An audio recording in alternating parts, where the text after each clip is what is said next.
It's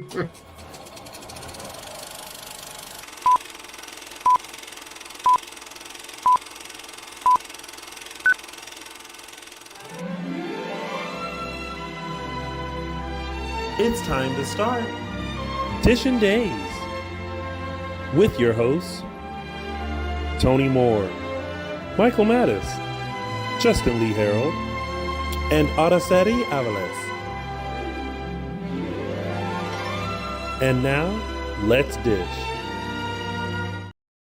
Why, hello, everybody. Happy Sunday. Welcome to Dishin Days, where we're serving up a full dish of this week's episodes of Peacock's exclusive #1 award-winning hit soap opera, Days of Our Lives. If you haven't already, make sure you like us and follow us on all social media platforms. We are Dishin Days Show on Facebook and Dishin Days on Instagram, Twitter, X, and Threads. Also, if you haven't already, I actually forgot. Can you imagine? I've been doing this for how long, and I forgot what the next thing was going to be. If you're watching us live and in living color, and you haven't subscribed to our YouTube channel, in the words of Jennifer Love Hewitt, what are you waiting for? Go ahead and hit that subscribe button and hit that bell notification. That way you'll never miss when we're going live or when we've uploaded a brand new video just for you. I love sounding like an infomercial. And if you guys haven't already, make sure you join us on our exclusive members only page where you can exclusively get some fun content, such as a deep dive into Those Were the Days Extended with Justin Lee Hareld, and also some friendly advice from our favorite Thea, Araceli Aviles, plus some fun content from your favorite folks over at Days of Our Lives. So make sure you click the join button to join our exclusive members only page. And if you need to take us on a long car ride, or if you're stuck in traffic, or if you are grinding your toes in the sand on the beach, you can listen to us and catch up on all the stunt shows and shenanigans happening in Salem this week by finding us on your favorite podcast station. We're on Apple Podcasts, Apple Podcasts, Spotify, and Radio. By yourself. We are no longer on Google Podcasts because Google Podcasts does not exist anymore, as someone so gladly told me. I'm surprised she hasn't reminded me yet. And also, make sure you show some love to our former co-host and my chocolate twin, Mr. James Lott Jr., who is serving up a couple of forks, knives, and spoons of his own. Head on over to JLJ Media on YouTube and where all podcasts can be found to get your fix of General Hospital, Bold and the Beautiful, and Young and the Restless. And he just added Beyond the Gates to the JLJ Media Corporation. So make sure you head over there and check out his wonderful original audio dramas brought to you by James Lott Jr. himself, because James Lott Jr. is just old. See how I kept it simple this time, Araceli? It's because our energy is kind of like we got to keep things moving. I'm just waiting to see which storyline this week is going to take us 45 minutes to get through. Oh God, we'll see. We'll see. It's only coming. If you guys are joining us, make sure you tell us your thoughts in our chat. And if you are watching us later, comment below. I promise you, we do look at the comments. We may not reply, but we'll look at them. Give them a heart and a thumbs up. All right. So before we actually take a deep dive into this week's episodes of Days of Our Lives, we have a special guest today. Are you guys excited about him? Yay! Yeah, the reception's been really good. He made his debut this week in Salem as Theo Carver, and now he is here to spill the tea. Y'all make some noise if you can for Mr. Tyler Joseph Andrews, everybody. Yay! Hello. Thank you for having me on. Thank you for being on. Pleasure. Absolutely. Yay! I feel like we should have warned you about our fun, zany, crazy, interesting show before you. It's okay. I'm enjoying it. And the intro is great too. I love the intro. It's really cool. Thank you so I was much. going to ask you, did anyone warn you about us, about our show?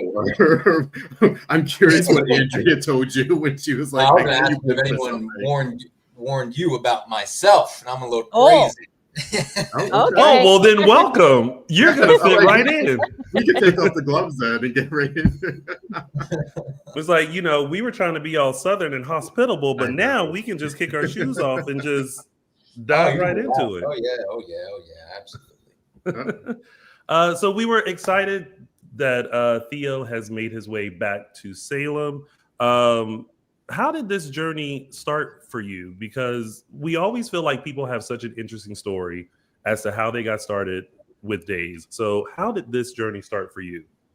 Yeah, so I came here to Los Angeles about 2 years ago. Mm-hmm. So about a year and a half ago, I had auditioned for Days of Our Lives, and I might have auditioned for them a couple years ago when I first started acting, but really, a serious audition came when I got here to Los Angeles, and I went in for a screen test, Uh-huh. and I believe it was for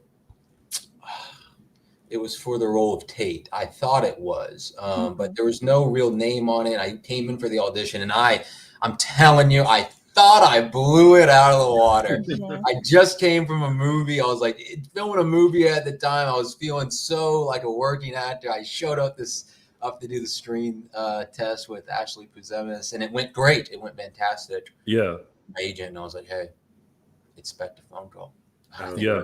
They're live tomorrow, and it didn't come, obviously. Now, Tyler, you said if I heard you correctly, you said you auditioned for Tate. I listen. There's names. I don't know if you guys really. I'm sure you have names with real actors' names and characters' names are so intertwined. Yeah, it might be Tate. I mean, listen. Go ahead. Yeah. I mean, if you screen test with Ashley, it makes sense until it's like. Well, maybe it wasn't for that. Maybe it was like an early Theo, and it was like a chemistry test. Yeah. Oh, you know what? It probably was. So I actually saw the other actors there. No, we read that before. We were like, Tate. Now, wait a minute. Wait. Yeah. When I tell you, scratch that from the record. We pulled out the family tree, and we was like, now if he auditioned for Tate, like how would they have made that work? I mean, it's soap opera. We're supposed to disband disbelief, but no, maybe it was just around the same time. But I'd auditioned for it then. Yeah. Thought I had it, didn't have it. Did a couple other things in between, and then got another audition from Marnie, and I was like, okay, let me do this audition. Did it, and I didn't do a screen test this time. I actually went in and then auditioned, did a read with Marissa Reyes, did a producer's reading, just went in front of some of the producers and some of the directors and did a little audition there, and then found out shortly after, probably about a week later, that I had got the role. And I was actually just about to move back to Philadelphia, I think. Oh, wow. Continue doing the little training and acting where I was before. It was really difficult for me out here in Los Angeles trying to pay my bills. It's hard. Yeah, it is hard.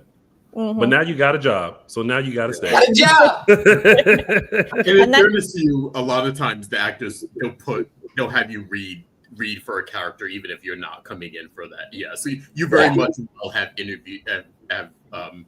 audition with Tate's dialogue, but for sure. The name probably said Tate. Yeah, it probably said Tate. No.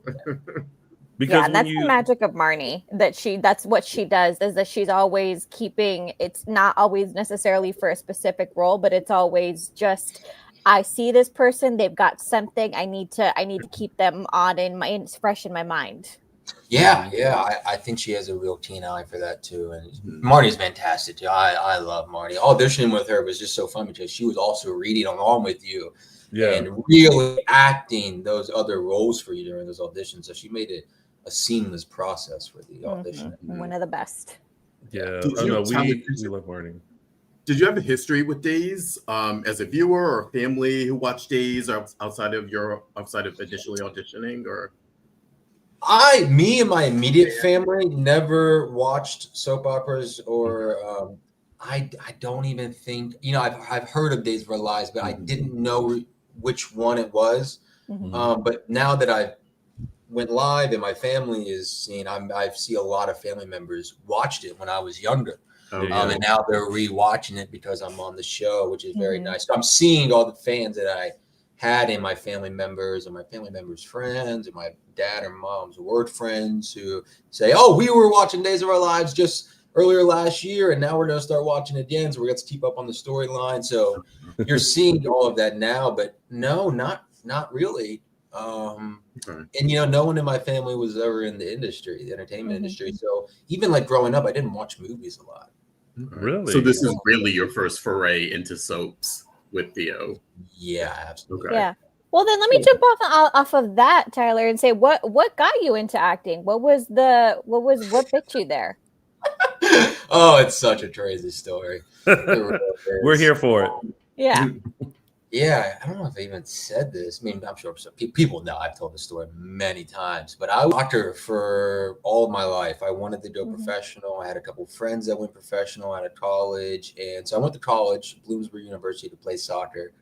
And I just fell out of love with it so quickly. So I thought I didn't, I thought I wasn't going to be able to go pro or have a future in it. So I said, I just don't have the love for it. So I ended up quitting soccer my first year and just I was a bad student. I was really bad. I failed out of college. I had a 0.64 GPA after my first semester. So they kicked me out. That sounds like somebody was being nice, giving you a 0.65. Like I didn't even know that was possible. Oh, it's possible. I'll show you. I'll show you how if you want me to. All you gotta do is miss 2 finals.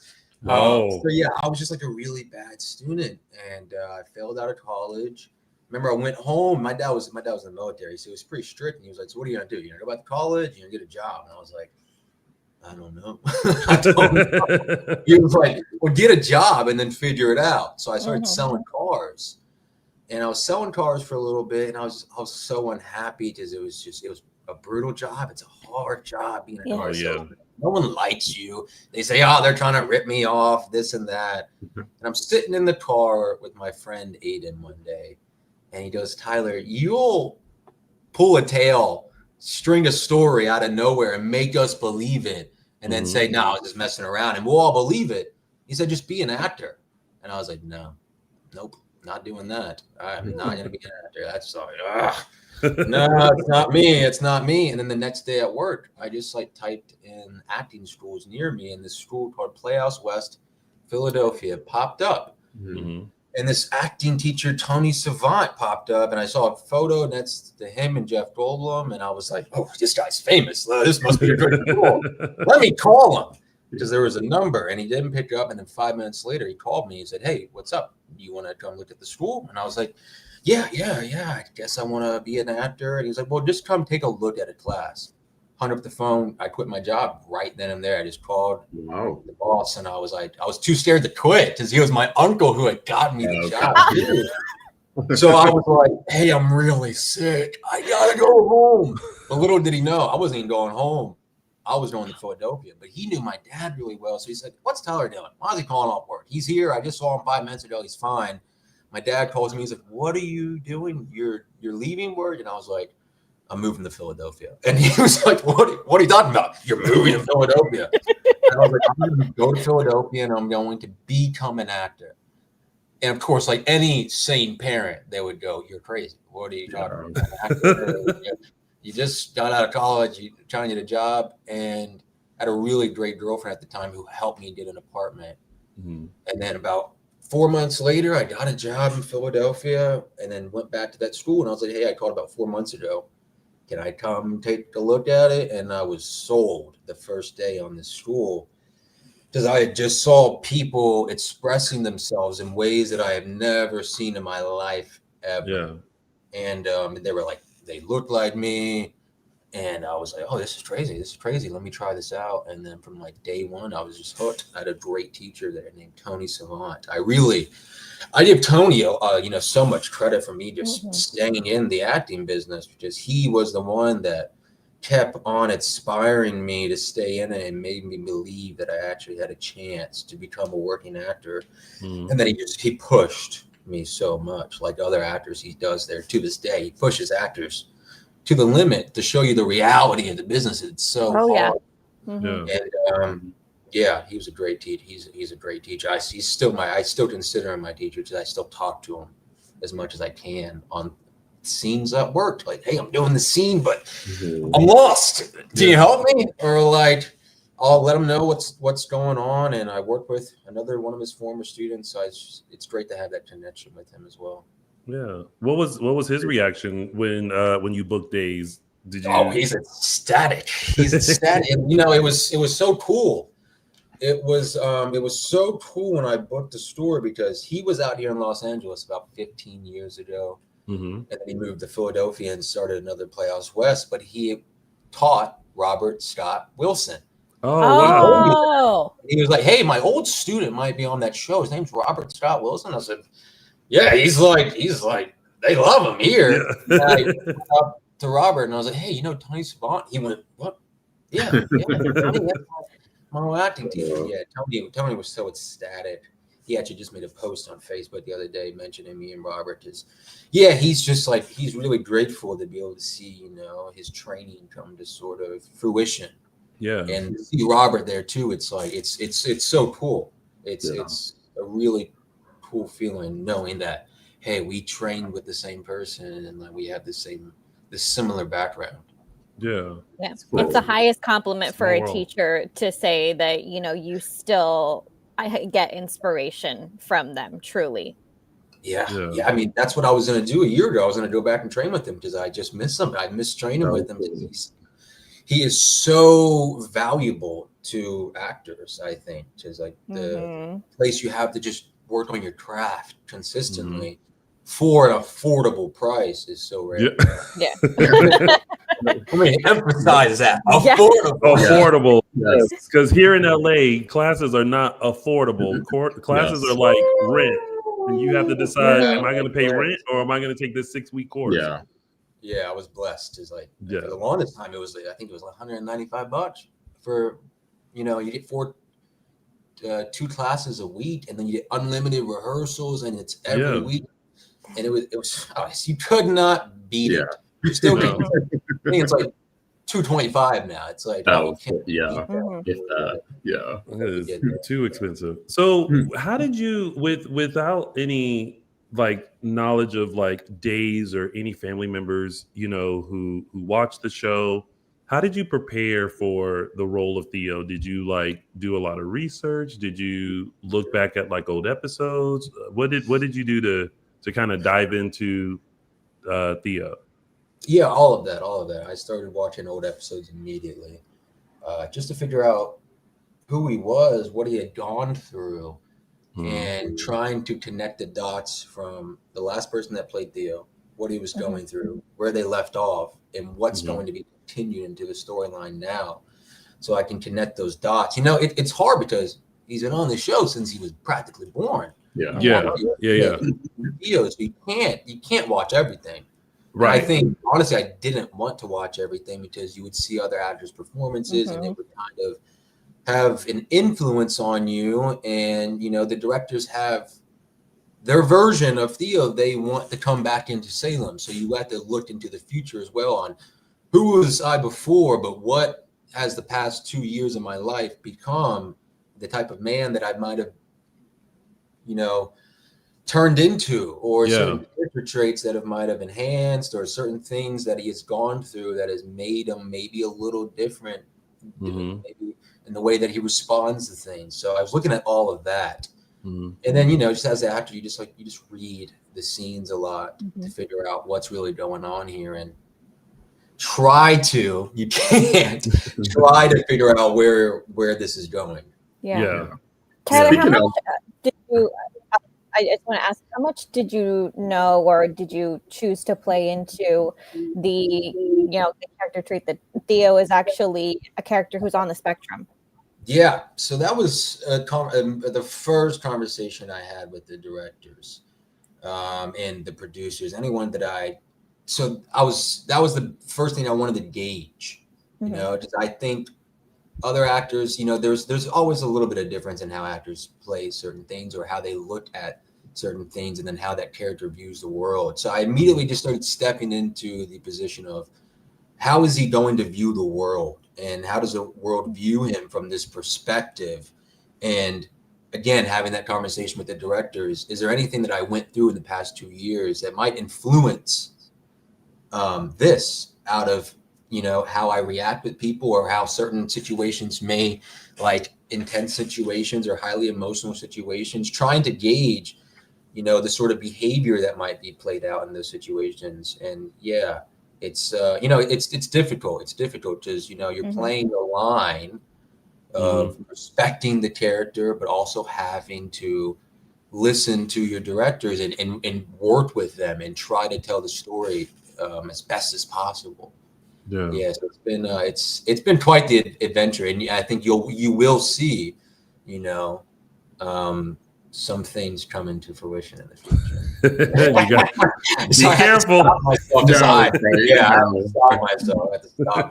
Speaking of that, Tyler, any questions we can answer about Theo? Because we've had a lot of actors come on who are either recasts or new to the show, and they're trying to like put the pieces together. And sometimes we'll be talking with them, and they're just like, "Okay, tell me, how am I related to this person? Or I just had this scene with that person, and I don't get it. Or what does this mean?" We've had fun with them in the past, sort of filling in the blanks a little bit. Well, this will be a good question because I've obviously the whole time I've been there. That's another thing you asked. Like, are we related? How are we related? Family tree line is a mile long. It's a whole thing. Oh gosh. So I'm sorry. Ask the question again. I'm saying anything we can answer for you. Yes. Yeah. So what giving anything away or what do you? I'm just curious on what you all remember of Theo and Claire's relationship before he went to South Africa. That is a good question, because when they brought it up recently, I was like, "Oh yeah, they were together, huh?"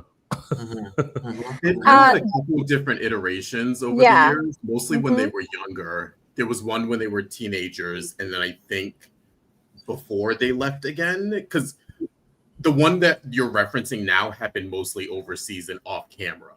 Yeah. Oh, so you didn't see any of it before. Not of that one. Yeah. You were together previously before, but when you were younger, a little younger. Yeah, so I would say it was about like 2017, 2018 probably were those years when we actually saw the Theo and Claire relationship on camera. But it was kind of like everybody, all of the kids in the same age were living in a loft at the time, and so there was a lot of like relationships going on. This person had a crush on that person, and this person was trying to break up with that person. So it's kind of all mixed in with that. And then Theo primarily, I think that relationship came about where we kind of forgot about it, mostly because Theo was real crush growing up when he was younger was with Sierra Brady. They were best friends growing up. They were the same age. She was his confidant. So he kind of had like a forever image of her in his head as his forever love. And then that went sideways because she fell in love with someone else. Do y'all remember that whole montage that not the Sierra that played Victoria, but the previous one that was played by Victoria, but the previous one. And there was this whole thing where he was going back and forth between Theo and someone else, because Theo was like the good guy and like the nice one, but then there was someone else at the time. I can't remember. Maybe, but they had a bit more of an edge to them and like a little more of the bad boy kind of a vibe. So I do not remember that. You don't? I do not. Go back. Well, yeah, her name was Vivian, but yeah, there was like this whole thing where she was like talking to herself and being like, Theo is da da da da da da, but this one is. But I can't remember. Yeah, if I remember, you have to remember it because I barely remember anything. Yeah, Chase. That's who it was. That's it. That went sideways. That went sideways in a whole different way. Theo and Claire were probably, when they aged up the kids, they put those two together, and it was a decent romance kind of a thing, but it was very young. It was, late teens kind of a thing. So, yeah. And that was the most recent romance that you all had seen? Theo and Claire Theo was off with screen. Sierra recently. That's his last, before Claire. That's the last one we saw on screen. But that also was, part of that was on screen and part of that was off. because they sort of used Theo as a vehicle to take Sierra off the canvas. And so that last relationship with those two characters was, a lot of it was off screen too. Gotcha. Yeah. So the total encompassing is Theo has kind of been very unlucky in love, where, you know, at least from our perspective, he has not yet found his great love yet. Yeah. Mm-hmm. I'm just gonna smile. And then of course the reveal when he came back to town one time was that he was briefly with Chanel overseas. So, you know, who knows if they revisit that in the future, but listen, who knows? It's a possibility. Who knows? Yeah. Who knows? There's a lot of Chanel's romances that we forget, and we like to forget. Yeah. He doesn't have a lot of people in his past. Not true. a lot. It's about maybe three women tops. Yeah, there's not. Theo has more family ties than he has romantic ties. Yeah. This is true. Yeah. I would agree.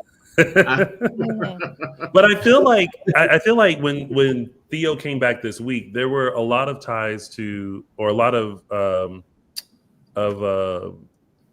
reminders of some of his past storylines, because there was his interaction with JJ and that storyline of when when JJ shot him, and that was that whole like police like thing that happened, and then of course, like, you know, obviously seeing Paulina and Abe and like his family connections, and then with the DiMeras with Tony. So I feel like you walking into this role were introduced to a lot, and I can only imagine getting that first script being like, what does this mean? What does that mean?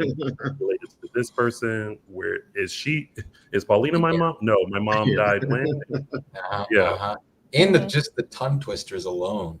Like all the names, the Kyriakises, the DiMera. I mean, for the first 3 weeks, I'm saying the what? I'm sorry, guys, but there's got to be a way that we can shorten some of these words, these names, because I'm fumbling, and people are gonna see me go the Kyriakises.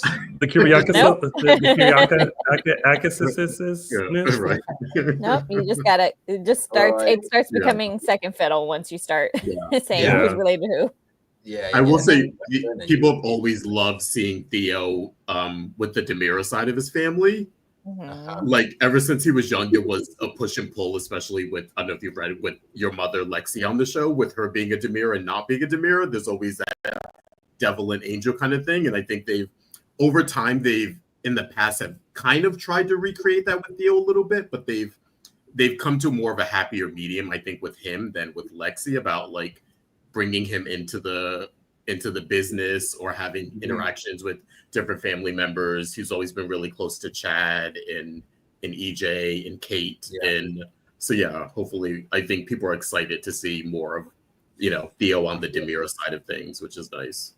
Yeah, you know, because you do first see Theo come back and meet Tony. And I could say that you could expect that sort of, you know, maybe an old familiar thing that you've seen with it, but definitely a new twist on it for sure. Yeah. Now, you having not grown up with Days, I would hope you didn't have the like freak out of realizing who exactly the Titans are that Theo is related to, which we know as, you know, James Reynolds, Jack A. Harry, Theo Panglis. Like these are giants on this show. Did you go in blind, or did somebody bring you up to speed and you're like, oh my, this is who I'm related to? Well, when I got it, I had looked, obviously, and I was like looking online who I'm related to, and then I think the first person I saw that I was related to was Mr. Reynolds. And then I met Jackie on set, and she didn't see. I mean, I almost had a nervous breakdown. You know, I met other celebrities in my life, and I've never been very calm and collected, but I watched her much growing up, and the fact that I was going to be sharing scenes with her maybe a couple times, maybe a lot. You know, it was a little nerve-wracking at first, but then you talk to Jackie and she makes you laugh in like 5 seconds. Oh yeah. She really made me comfortable to where I didn't have to. I could just be as calm as I want. And you know, I think it's so fun working with them is that sometimes we have breaks in between scenes. You know, take a little 10-minute break, and you get to sit there and ask about those old stories about working on Everybody Hates Chris or Apartment 227 or all these old shows that they've been a part of and the actors that they've known. So it's so cool because I'm a nerd about it. I love like old Hollywood and learning about the old actors and watching those old movies and that sort of world that they lived in. I love being able to talk to people who are actually a part of it and they were part of my childhood in some weird way, watching them. Because I didn't watch a lot of movies, but I did watch Everybody Hates Chris every morning. Every morning, you know. That's a great show. I love that show. It really is. It's hilarious. And so it's so awesome to be able to work with them on a daily basis. So what advice, you know, because you're working with so many veterans and, you know, not only vets in the business, but also in the soap world, coming into this, what is a piece of advice or advice that you got, you know, to help you kind of smooth your transition into the soap world? Don't block someone's light. Number one rule: as soon as that light is blocked, you are going to get shifted. Yep. I had to learn what 50-50 meant. That's for sure. Yeah. You know, Theo gave me some really good advice my first couple of weeks there. He said, "Go watch The Godfather," and I was like, "What are you talking about?" I don't watch Godfather, and go look at Michael Corleone and like his behavior. And he was just telling me, like, look at the behavior of those really good actors and how they operate in these scenes. You know, DiMera has that sort of similarity to like The Godfather. It's this sort of nefarious family, and they're known for these things. And I was like, "Oh, that's what you mean." And then I just saw like this sort of simple, this simplicity, but the subtextual moments that they would have and the things they would say without actually being said. And it was the best piece of advice I got because it kind of helped shape, you know, some things that I was thinking about for like behavior, just who I was and the sort of character traits that I had and how maybe I could express them. So yeah, that was great advice that I got that I still, you know, still look at it today. I just go, yeah, you can really look at those great actors and see what they're doing and maybe steal a little bit every now and then. Did you get to watch any scenes about with the late Joseph Mascalo? Because he was a towering figure for that family, but also in Theo's life, he very much had a presence in Theo's life. Can you say the beginning part of that question? Cut out for a second. You were going out. I'm sorry. Yeah. Did you get to watch any scenes, or have you watched any scenes of the late Joseph Mascalo who played Stefano DiMera? Yes, I have. That broad voice. Yes, I have. Absolutely have. You see his photo everywhere. Yes. I mean, The first day, you just like, there he is. Yeah. Who's this guy? And you go, oh, he's like the Godfather in this weird way. And you know, of course, I love watching his scenes. You know, I love going back and watching like old his scenes or like watching Teo's old scenes. Just they're just like, I think they're just like great acting scenes. And I love watching. I love working with Theo. I really do. He is such a good guy. But you know, the work with him too is just, it's amazing. It's like the most fun I have on set. You just never know what you're going to get out of him. Nice. The great. So let me ask you.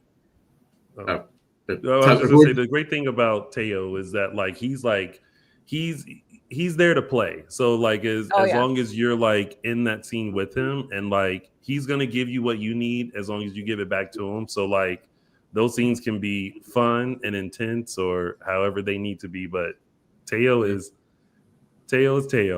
Yeah, I love working with him.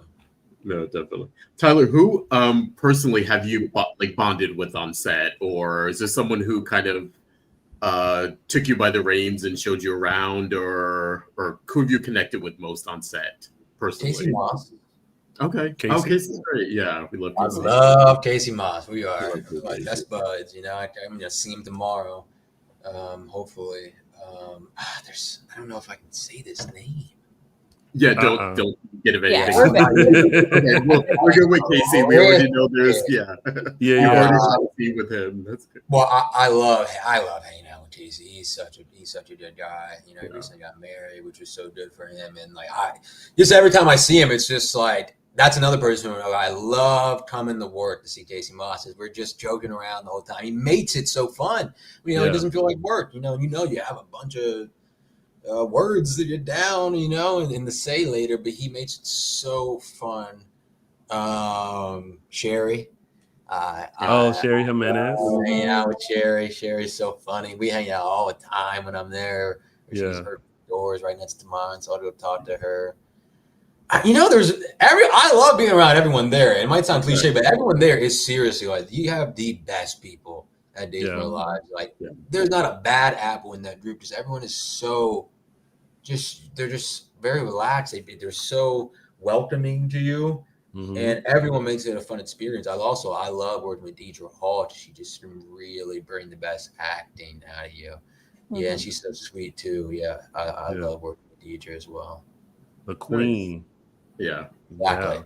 Yeah. What have you learned about yourself by doing this role and being a part of Days? Because you know, acting was fairly new. You had done like a few things, but now in this medium, is there anything that you've learned about yourself playing Theo so far? Yeah, you know, acting wise, you know, I've learned sort of it's like doing a play. It really is. You do one rehearsal and then you film it. I think everyone kind of knows that. You do it once and then you film it and then it's bye-bye, see you later. So it's like doing a play, and I've been learning more about that letting go, not beating myself up if I feel like, that scene was good. You know, that scene wasn't good. It's 2 minutes. It's 2 minutes. It's just a 2-minute scene out of hundreds of minutes, you know? So like learning to, first of all, let go of what we just did yesterday because it's gone and you can't change it. And you have to know that you put the best effort you can into it so that you don't have that guilt after of like, I just didn't, you know, it would have been better if I did this. I'd rather have the guilt of, I should have done that, but that's fine. Maybe I can put that little piece of behavior foreshadowing in a different scene. Mm-hmm. You know, just in life, you know, this show's changed my life, like immensely. You know, like totally 360, I should say. Just, you know, I was just struggling.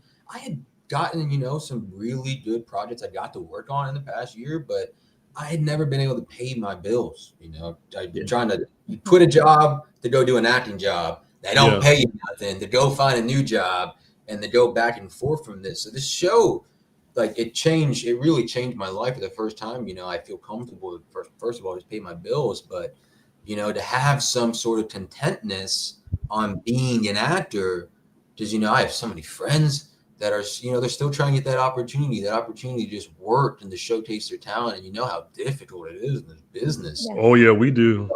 So like, it's like the opportunity to like just act on a daily basis is like, it's the biggest blessing I could have. It's what I've been wanting to do for the past, you know, 6-7 years of my life.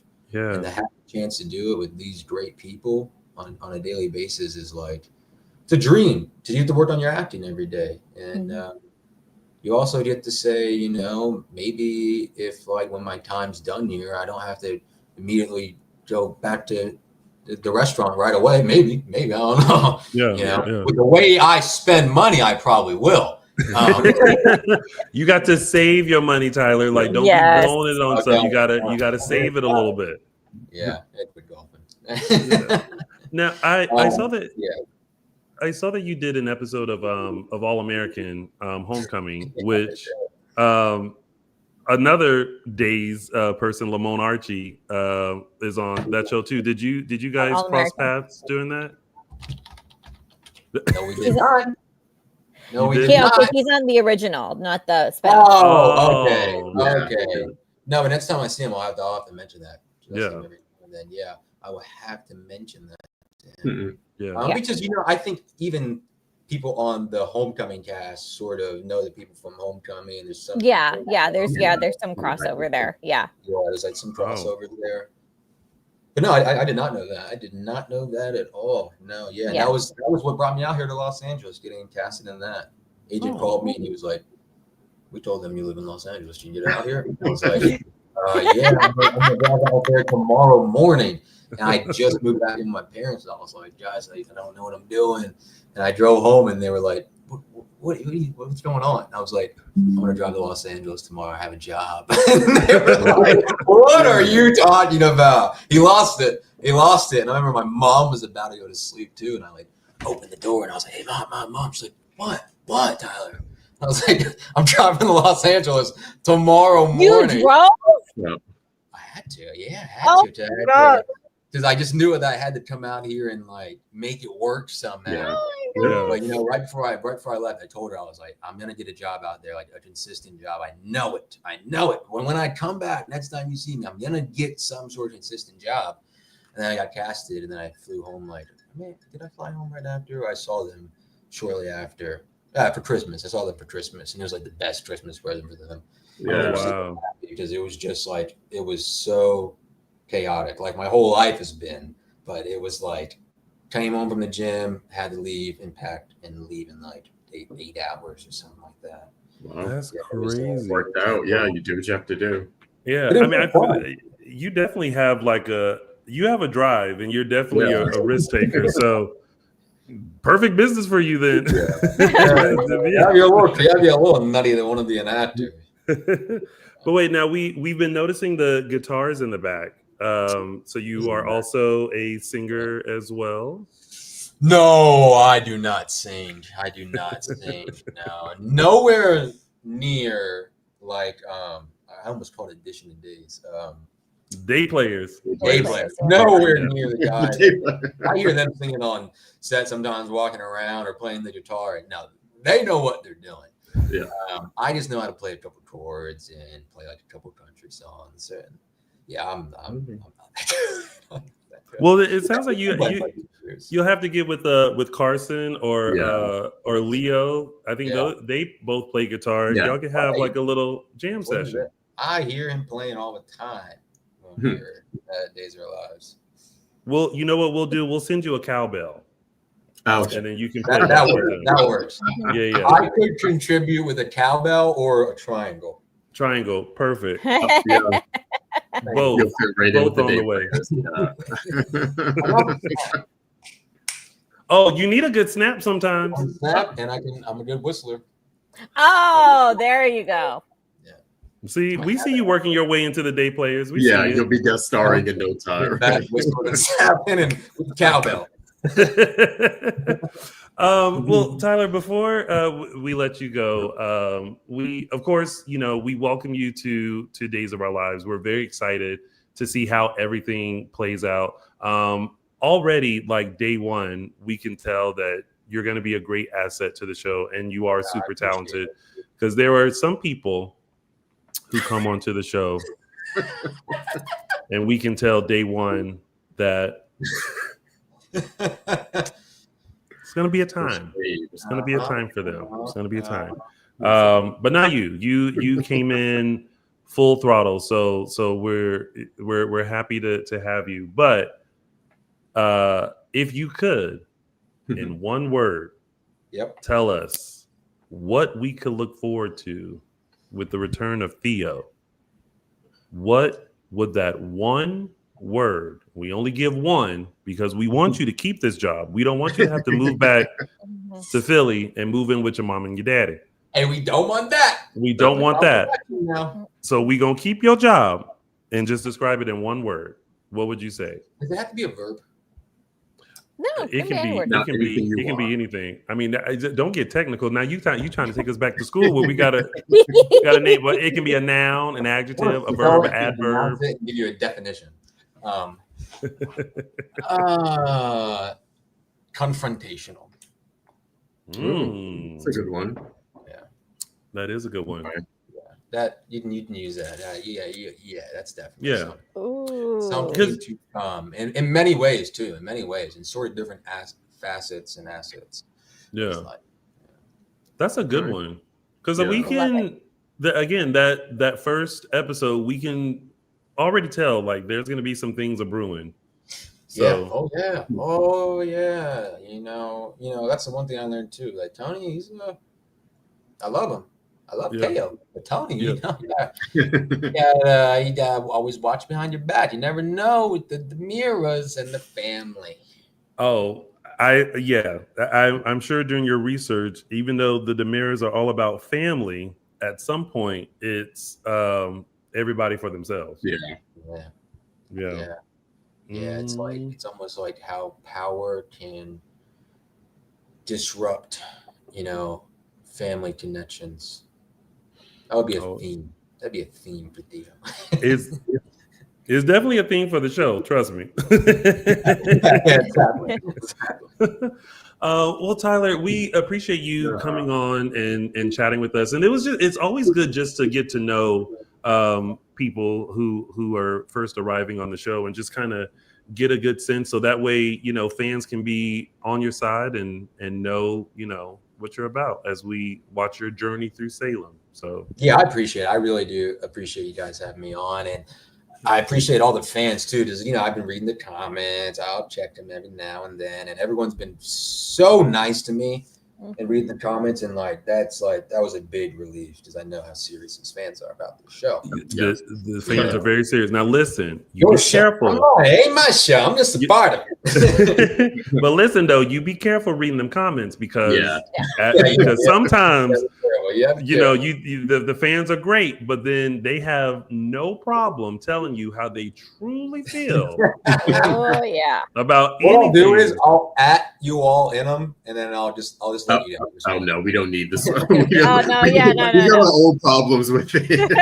Listen, I will say at me because sometimes I have time. I don't have time. I do. That's what the block button is for. Yeah, but soap fans do take their soaps very seriously. So welcome to the soap world. Be careful in the soap world, but you're among friends, so you'll be taken care of in the soap world. It feels that way. I appreciate y'all. Thank you so much. Oh, good. Yeah. Well, hopefully as we see more with Theo, we'll have you back on to really talk about some stuff and really dish about some stuff that you can talk about a little bit more. We don't know that. First of all, we don't know nothing, y'all. Yes. We know just as much as because they'll look at us like, oh, so you know what's going to happen? We don't. And we don't want to know. So we're just going to watch it unfold. So when it does unfold, you got to come back on and spill the tea with us. Message me anytime. You guys have my contact information. Great. Always. Perfect. All right. Well, thank you, Tyler. You have a wonderful Sunday and get ready for your day tomorrow, whatever that may bring.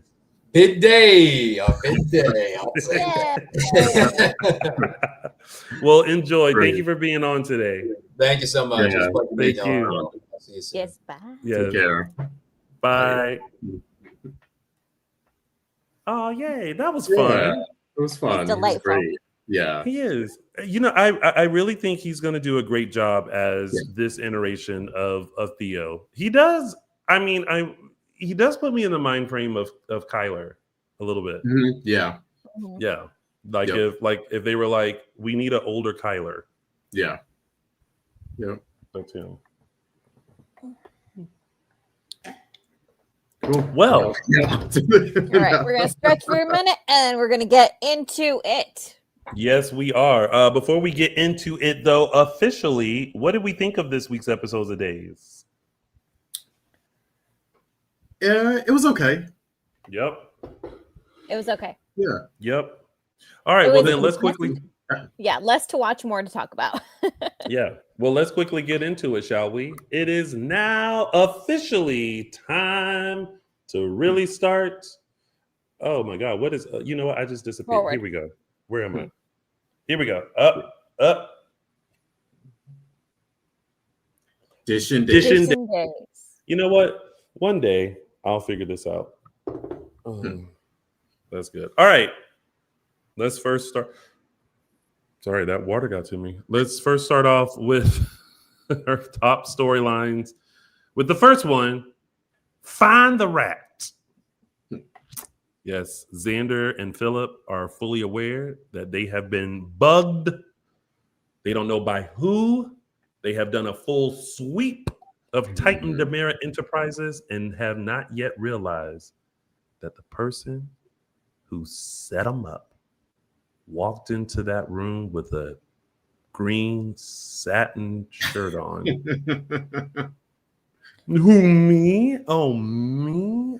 I do like the little loophole that she used to kind of get out of it, because the question that they asked her that she was able to get out of it with was, were you the one who filed the FOIA request? And she was able, and that was the question that Gabby swore on Ariana's life that she did not. Nice little loophole there of, I didn't. I just hired Steve to do it. Yeah. Yeah. Although I still think Philip has I still think he's not convinced though. I mean, I don't know if Xander is fully, but I feel like Philip still is questioning it. Not outwardly. I feel like he's maybe playing the long game. Like he's maybe developing feelings for Gabby. I don't know. We know they slept together. We haven't had much development there, but I think he's still like one eye open kind of thing with her. Mm-hmm. Yeah. I mean,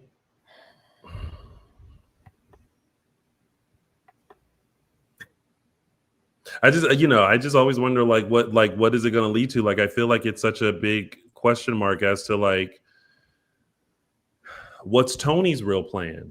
What's Gabby's real plan? What now that they know that someone knows something. Yeah. Well, we know Gabby's real plan. Tony's the one that's kind of like, he's going to do something. Like he doesn't. I don't fully trust that he is going to do as he said. Yeah. Honestly, I'm not sure that he would betray Gabby outright. But he would find a loophole, and then there's a reason that he's bringing Theo home. Yeah, it's all part of his plan. Yeah, for sure. Yeah. And I'm not necessarily opposed to Theo being brought into the DiMera fold, just because, how do I say this without being patronizing? Just say it. I feel like sometimes Theo as a character has been too sheltered, too coddled, whether that be because of, his romantic history, losing his mother so young, being on the spectrum. It's easy to fall into that, hole of the child who is being constantly looked after, not coddled necessarily, but always maybe underestimated. Underestimated is the word I'll go with. And I could see a world in which Tony would look at Theo and think he has not yet reached his full potential. Yeah, I'm interested in Theo's part in this too, not just for having him back, and I always love him with the DiMeras, but just in a weird way, it's an interesting callback, because that's what, if you remember, that's what got him shot by JJ, was him working for the DiMeras. When the DiMeras were against the Kyriakises, when they were going back and forth, and then Kate got involved and they asked him to steal that microchip or whatever it was. So I don't know if maybe from him, he may think of like, this is me coming home either to redeem myself, or this is me, this is the career I would have had if I didn't, if being shot didn't push me in a different direction, or, who knows. So I'm kind of interested where his head's at from his perspective. But yeah, I'm here for it. I think this is what we've been asking for how many years? Like, again, we're getting a little bit of the like new CEO kind of thing, but I think they're grounding it in reality and they're grounding it in real business storylines that are interesting. And I like DiMera versus Kyriakis as opposed to incessant infighting, which I think we've had enough of. Yes. Yeah. So. Yeah. Tony has a bigger plan, and I'm just wondering what it is. There's definitely a bigger plan. Yeah. And then there's the on the Kyriakis side of it, it's comforting to know at least that we're getting what we wanted, what we asked for, which is stop the infighting. Oh God, that should have stopped a long time ago. Yeah, make it DiMera versus Kyriakis, and it really does feel like we're getting there.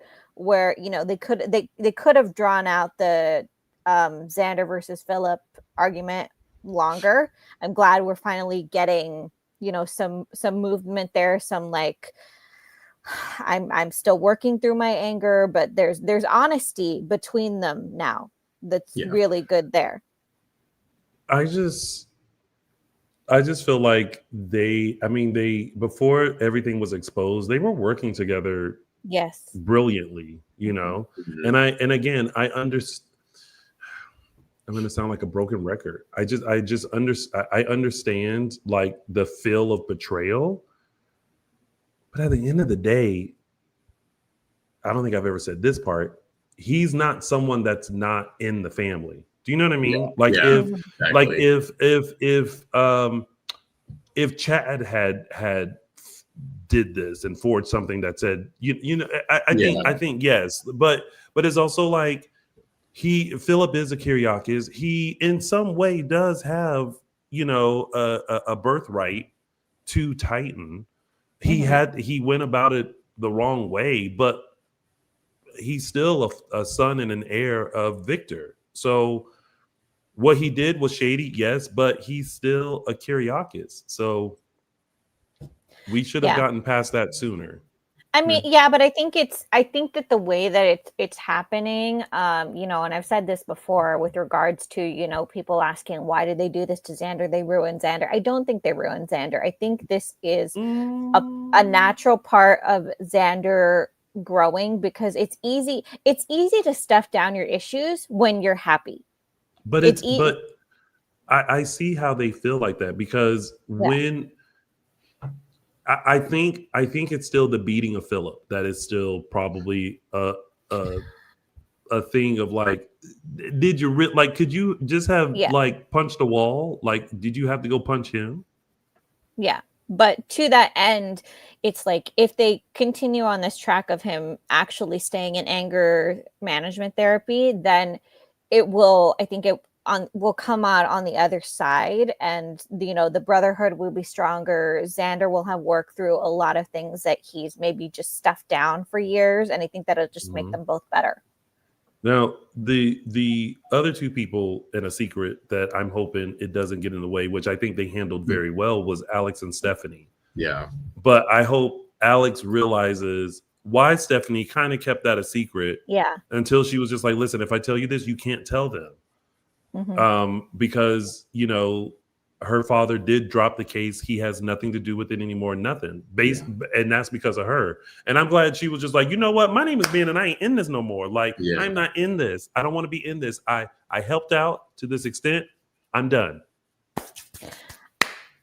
This is why I always encourage people to stick with the show, even when we get a bunch of bumps in the road and stuff, because this was something that just took me completely by surprise this week, that I'm like, I never thought, and I said it in our 10th anniversary live show, that I was not an Alex and Stephanie fan. There was nothing you could do to get me on that bandwagon. I didn't see the chemistry. I didn't see the future.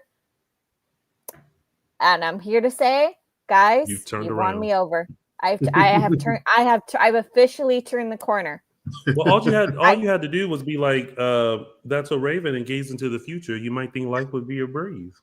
It has not been a breeze, and that's precisely why I'm now on board. I think Stephanie's been like the unsung hero here. Now, like she's putting out fires for them. She's like, which Xander doesn't know, but she's saving Titan Publishing. You know what I mean? She's like, I know she probably wants to scream like, Xander, get off my back. I'm like, I came up with a solution for you and Philip to make it legitimate. She's like, I'm the one bringing you actually all this intel. Other than me, you wouldn't know any of this stuff. I'm saving, I'm saving a division of your company. Like, back off here. But yeah, I will revived. She revived it. Yeah, it was dead. Listen, Stephanie over there is living her life, baby. She has a thriving PR company. She has a man.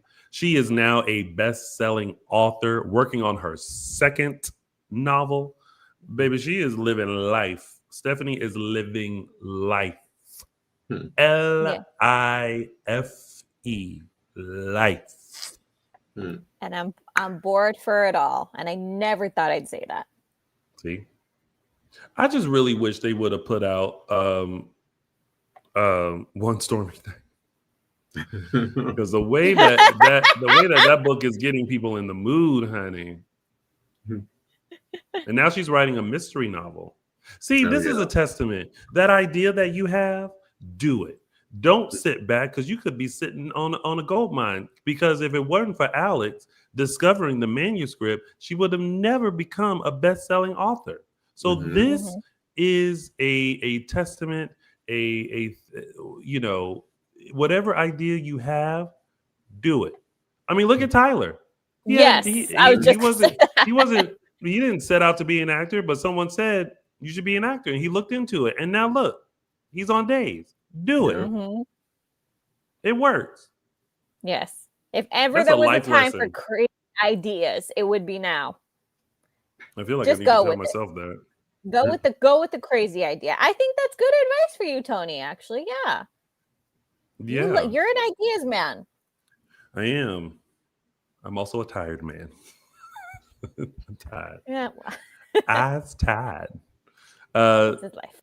Been trying to get in the mood with that book. Tony ain't working. Page 87 turned me off. Oh, Christian Me World.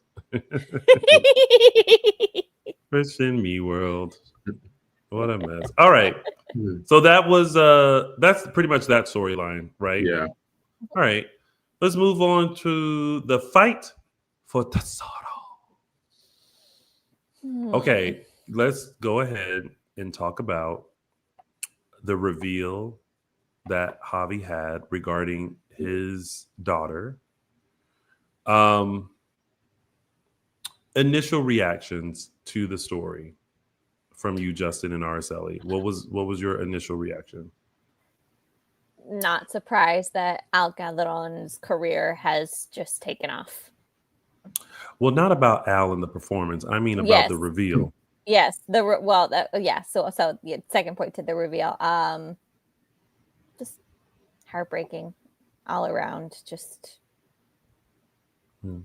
yeah. Justin? Yeah. Yeah, heartbreaking. I expected this. I figured it was something negligent. I'm not glad it wasn't him, but he feels responsible for it. But it very much colored in his history, which was nice, in sort of one fell swoop. It wasn't just about the daughter. It was about him and his issues with his sexuality and his history there and how his life was going. So I think it filled in a lot in a small capsule of a storyline that they gave us, which was really great and not, I wouldn't say topical, but when they revealed it, I was like, I like the fact that they honed in on that specific issue of child's death that we see a lot sometimes, especially in spring and summer times. And this is something that unfortunately happens way too many times to young children. So part of me liked the fact that they were highlighting that in this way, for any sort of PSA that does for people, or if any sort of light it shines on people about that type of situation, whether it's with kids or pets. That happens a lot with pets too. So I liked it. I liked that whole scene. I thought everything was done incredibly well. I will admit, at first I was like, that was the reveal, because I thought it was something completely different. But it is very relatable to like now, you know what I mean? And the emphasis of it was a hot Texas day, and I was like, the iteration of that, and it also, like you were saying, Justin, it connects his story. His story now makes sense about who he is, and now we have a better idea of Javi as a whole.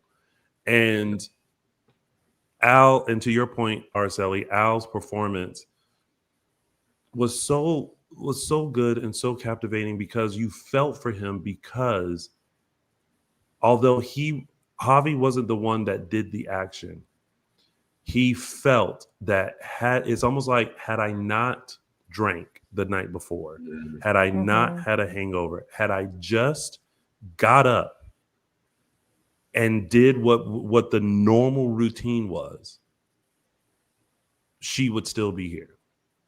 Yeah. And that's a pain to live with, because it's just that it's always that one thing, right? That one action, that one moment, that if we had did something different, it would have different results. Yeah. So and it's a common, it's working off of that fear that, you know, all parents have. It's like, it's not that, you know, my child is going to get cancer, my child is going to get run over by a car. It's like something random will happen, that it'll be like my child it suffered heat stroke, my child fell and hit their head, my child accidentally drowned, my child accidentally choked. It's always that, like, something just random happened. And if I had done one thing, if I had not looked away for that 1 second, it's working off of that just primal fear. Yeah. Yeah. So, and you know, now, you know, it's, I foresee a battle for Tesoro between Javi and Leo. And now that this week that Chanel has brought up wanting a baby again and wanting to adopt, and now has mentioned about the baby at the fire station, I'm like, this is going to be an interesting fight, because the first thing that comes to mind is the gay couple versus the straight couple, the interracial couple versus the gay couple, the person who was on trial for murder versus the gay couple. Like, it's Leo. All we have to say is Leo, and that's and all that, and then that's like, before you even tie in the biological parents. Right. That's like, so it's going to be another it's a fight thing all around. But you know what? Ends up being, there better not be a fight with Tate and Sophia. No, because it ends up being, because then it ends up being the situation that Sophia did not want at all. That was what she was trying to avoid, was a fight over this kid that would just draw out in his early infancy.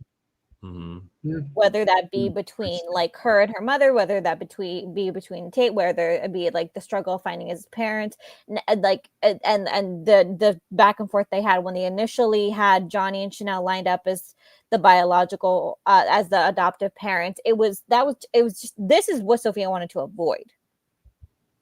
But Tate got on my nerves. I'm sorry, Tate got on my nerves asking Sophia them questions. This was the week that I actually was appreciative of the way that Tate was going about it, because at the end there, at the end of Friday's episode, I felt it. That was, and I think that's the difference. I felt like he's holding Sophia's hand. He's trying to talk her through this and say, like, please, let's just be honest with each other. And with like no fear, with total like wanting just have total trust between them. And I appreciated that. I just wish it would have come months ago. Sophia wants him to be like Elsa and let it go. A part of me also doesn't know if she does anymore, because it's so hard keeping up this lie.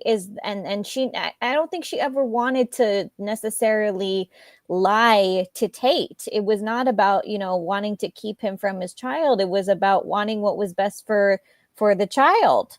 But it's also like, not going about it, in the right way, in the perfect way, but she didn't set out to intentionally hurt anybody. But it's really giving Tate why. We understand why you can't trust Sophia. We see the signs of why you can't trust Sophia.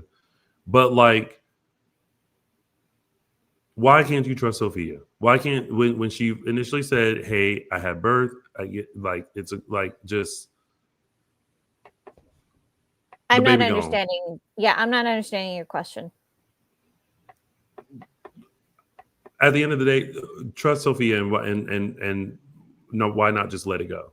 Why did you feel like you have to see the baby and have some sort of closure and all this stuff, when in some of our eyes, the baby, yes, was an issue, but your focus was not on the baby when it should have been. That's the thing. It's us seeing that. It's not him seeing. Right. So that's what sometimes is the hard thing, is that because we know a lot more than he does, I think we're looking at the situation like, please just let it go. But I think it's just how he goes about it, like being nice to her and then suddenly being like, well, I don't understand why you just won't tell me who the adopted parents are. How do you not have a name? I get the frustration. I get it. I think the constant.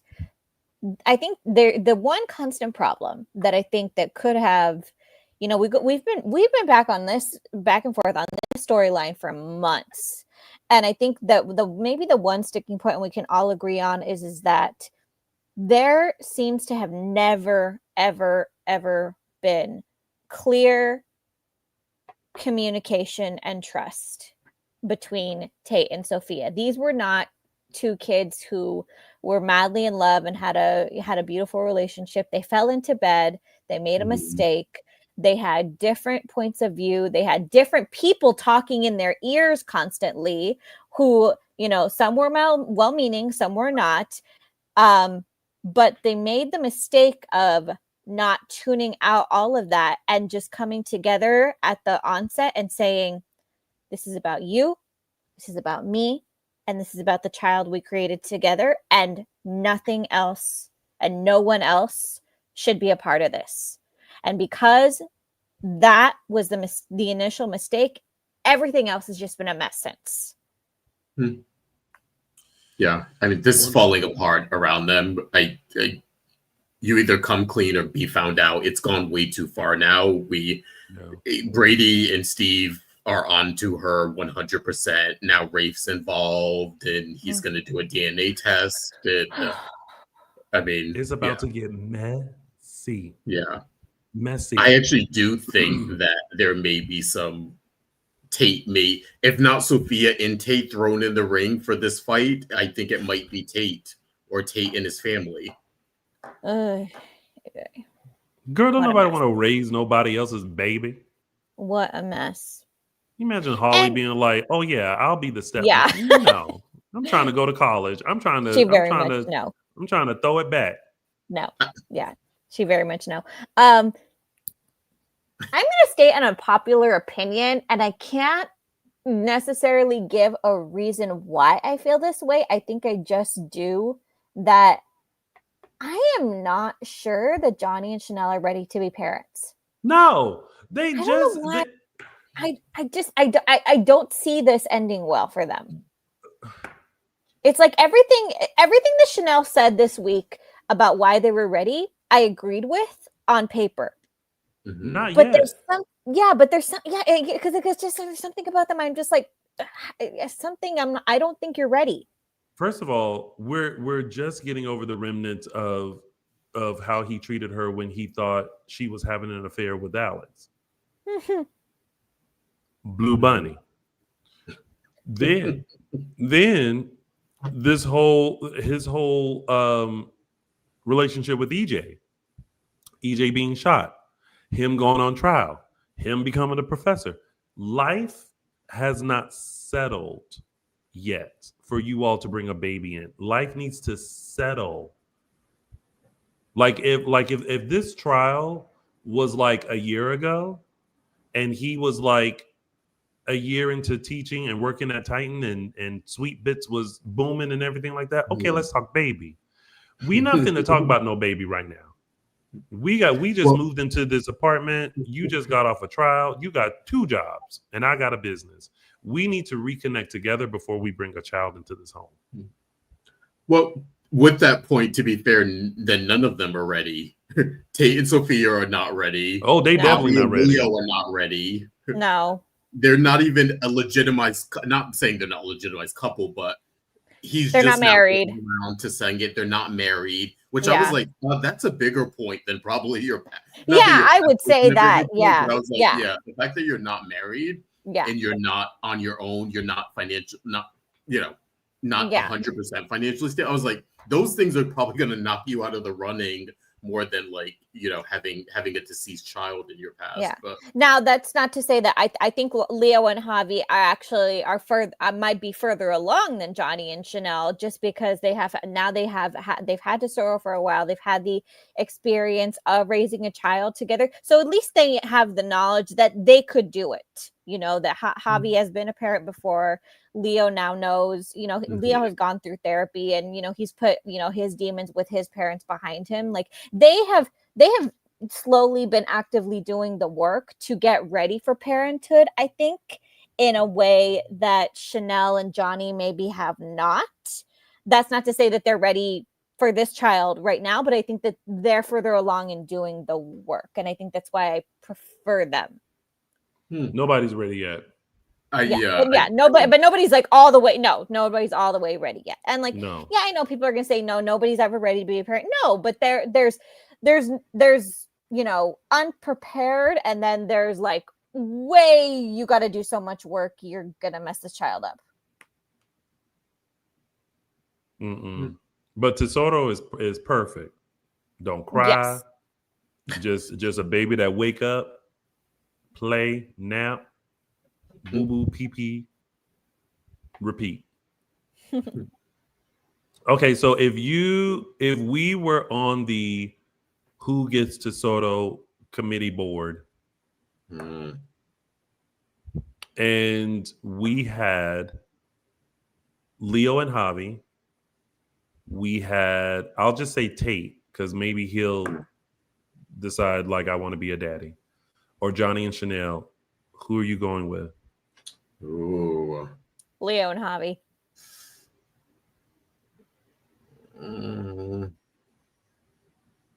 That's a hard one. Wow. I know. Well, for me, it's a hard one. I'm actually to be honest, for different reasons. To me, Johnny and Chanel and Tate are tied, and they're above Leo and Javi, actually. Who is? So I'm putting Johnny and Chanel versus Tate and then Leo and Javi. Okay. I can't decide between them. Yeah. Okay, so let's see. I'm gonna put it as a poll. And if I don't do it now, I won't do it. Who should That's a good one though, yeah. Who should be the foster parents? Or adopted? Who should be the adoptive parents of T-E how you spell the baby name? Tesoro. Tesoro? Tesoro. Okay. Who should be the adoptive parents The Leo and hobbies. Tesoro.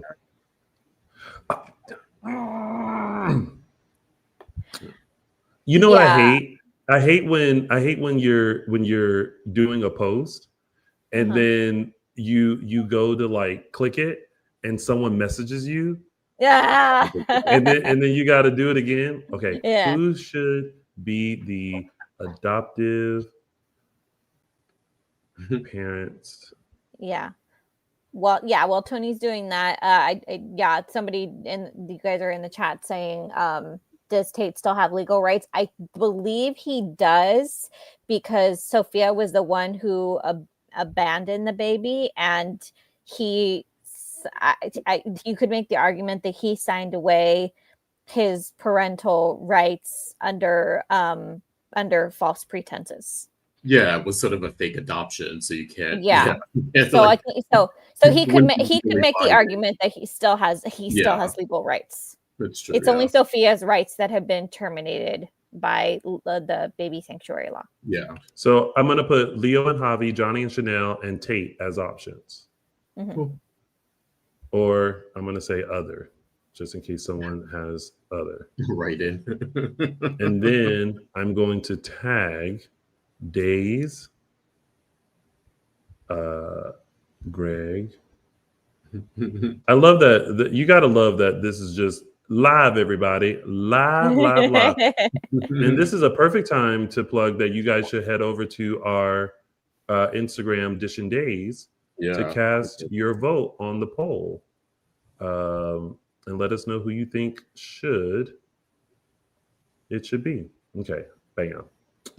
That is done. If I had to cast my vote, I think I would vote for Leo and Javi, and I would just pray that they didn't like break up. Yeah, I'm like, I think we have all have issues with everybody, and there are no perfect options right now, and I think that's where we're all like, just poor baby Tesoro. Now somebody said Chad and Cat. Girl, they barely kissing. They are barely kissing. Okay. I will check back in on that to see how that goes. All right. So we pretty much covered the fight for Tesoro, right? Yeah, that's good. All right, let's move on to our last top storyline, which is Partners in Crime, involving Gwen and EJ. Did anybody else know that she helped him with the hospital? That was the reveal. It was a reveal this week. That was a reveal. Because, but it was said so, like, almost nonchalantly to the point where I was just like, wait, did we know that? I'm like, how you went in on that? Okay. No. But we also all know, EJ DiMera, you are not making no free clinic. Yeah. I think a lot of us, maybe even all of us, suspected that originally when we knew she was coming back. And then they sort of I will give it, the way they wrote it, they played it up as if they weren't in cahoots with each other and her moving. Now, like, everything sort of makes sense. Like, the fact that he really didn't put up with too much of a fight with her moving in, and the conversations they've been having over the last 2 weeks, they've made it seem very casual, but now we know they're pretty calculated since they're partners, essentially. More people should have picked up on the fact that, I mean, not us, but more people in Salem should have picked up on the fact that he didn't put up a fight with her in the house. Yeah, I kind of thought that too, but I was like, oh, whatever. They're just like moving plot along to get her in the house. I was like, okay, whatever. It's not a big deal, but yeah. But yeah, when she started questioning Kat, I was like, you're way too involved in this. Like, what's going on here? Yeah. Now, do we think that she suspects Kat as just being a nosy assistant? Because it doesn't seem like anybody would be suspect to her being an actual agent. Yeah, I just think she thinks she's nosy and doesn't want her to find out that they're in cahoots with each other, kind of a thing. Okay. Yeah, I don't think one has any idea that she's ISA. Yeah. No, I mean, who knows? Next 2 weeks from now, they'll reveal she found out or something. Who knows? But I feel like Gwen is kind of looking at her like, there's something about you. I can't put my finger on it, but there is something about you, and I don't know if I can trust you or if I need to keep you. I feel like it's like an unknown. It also changes their dynamic too, because when they originally bumped into each other, we were like, oh, they're going to be friends, and like they have, she's after EJ, but that's not going to affect Gwen because Gwen doesn't care about EJ, and you know what I mean. It was like, oh, these two would be nice friends. Now it has a different dynamic of her sort of. Gwen's keeping an eye on her because she doesn't want her to find out or mess up her plans or just be nosy. So yeah, it takes a different turn, which I'm like, I don't know. We'll see how it works out. I kind of like the idea of them being friends, so we'll see if that actually comes to fruition or if it's just Gwen playing her or just keeping keep your enemy closer kind of a thing. Yeah. I think it's really interesting seeing this side to Kat where I think people were shocked when it was, revealed that they were going to go in this direction of her being an ISA agent. But I think she's playing it so well because she really does play it genuinely in terms of like she's building genuine relationships with people. EJ's assistant, her relationship with Chad, maybe a budding friendship with Gwen. And it actually is the beauty of it is that it is real. But it's also a cover. It's not I'm pretending to get close to you so that I can use you. It's that, no, I'm actually getting to know you and get close to you. And I'm an ISA agent. Yeah. I'll